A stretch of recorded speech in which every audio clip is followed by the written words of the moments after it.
शिवसेनेचे दिवंगत नेते धर्मवीर आनंद दिघे यांच्या स्मृतिदिनानिमित्त माजी खासदार राजन विचारे यांनी त्यांना भावपूर्ण श्रद्धांजली अर्पण केली. दिघे साहेबांना जाऊन तब्बल 25 वर्ष झाली असली तरी त्यांच्या आठवणी आजही प्रत्येक शिवसैनिकाच्या मनात आणि हृदयात कायम असल्याच्या भावना विचारे यांनी व्यक्त केल्या. आज दिघे साहेबांची आठवण न येणारा एकही दिवस जात नाही. कुठलाही सण किंवा सामाजिक कार्यक्रम असो, दिघे साहेबांच्या स्मरणाशिवाय तो सुरू होत नसल्याचं विचारे यांनी सांगितलं. दिघे साहेबांनी असंख्य निष्ठावंत कार्यकर्ते घडवले. आमच्यासारख्या सर्वसामान्य कार्यकर्त्यांना त्यांनी इथपर्यंत पोहोचवलं. आमचा गल्ली ते दिल्ली हा प्रवास धर्मवीर आनंद दिघे आणि हिंदू हृदय सम्राट शिवसेना प्रमुख बाळासाहेब ठाकरे यांच्या आशीर्वादामुळे शक्य झाल्याचंही राजन विचारे यांनी सांगितलं. दिघे साहेबांनी निर्माण केलेले अनेक कार्यकर्ते आजही त्यांच्या विचारांशी आणि शिवसेनेच्या निष्ठेशी जोडलेले आहेत. शेवटच्या क्षणापर्यंत दिघे साहेब शिवसेनेशी प्रामाणिक राहिले आणि हिंदू हृदय सम्राट शिवसेना प्रमुख बाळासाहेब ठाकरे यांच्या सोबत राहिले, असे भावनिक उद्गार विचारे यांनी यावेळी काढले.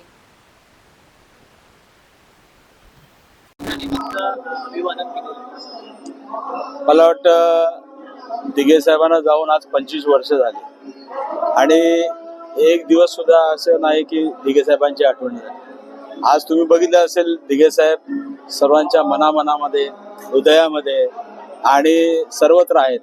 म्हणजे तुम्ही बघितलं असेल, सण असो किंवा काही असो, दिघे साहेबांची आठवण केल्याशिवाय कुठलाही कार्यक्रम सुरू होत नाही. आणि आज साहेबांना 25 वर्ष झाले तरी सुद्धा आज तुम्ही बघितलं असेल, दिघे साहेबांनी असंख्य कार्यकर्ते या ठिकाणी निर्माण केले.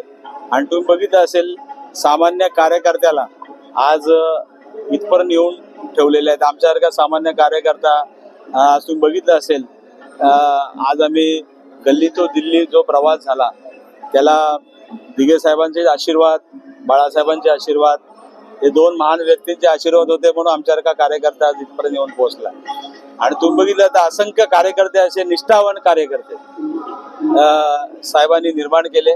आणि दिघे साहेब शेवटपर्यंत या 4 अक्षरासाठीच प्रामाणिक होते. आणि तुम्ही बघितलं असेल, शेवटच्या क्षणापर्यंत दिघे साहेब हिंदू हृदय सम्राट शिवसेना प्रमुख बाळासाहेब ठाकरे यांच्या बरोबर होते.